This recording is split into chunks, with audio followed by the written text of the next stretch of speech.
Les notaires du Nord-Pas-de-Calais vous présentent Conseil de notaire. Nous devons acheter à deux une maison sans être mariés. Y a-t-il des précautions à prendre? Vous allez acheter sous le régime de l'indivision, ce qui implique deux choses. D'abord, en cas de séparation, la vente pourra être provoquée à tout moment, ce qui rend la situation assez fragile. Ensuite, vous pourrez librement définir le pourcentage de chacun. C'est-à-dire? Il faudra d'abord déterminer si l'un de vous deux dispose d'un apport qu'il investit dans la maison. Puis fixer les modalités de remboursement de l'emprunt, 50-50, un quart, trois quarts. Ces deux éléments permettront de déterminer très précisément le pourcentage de chacun dans la maison, qui devra être indiqué dans l'acte notarié. Et c'est très important parce qu'en cas de revente, c'est ce chiffre-là qui servira de base au partage du prix de vente. S'agissant des travaux, comment procéder?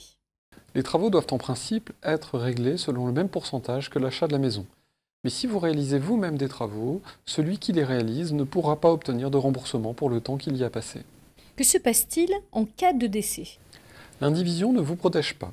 Vous serez simplement prioritaire sur le rachat de la part de l'autre, mais il faudra la payer.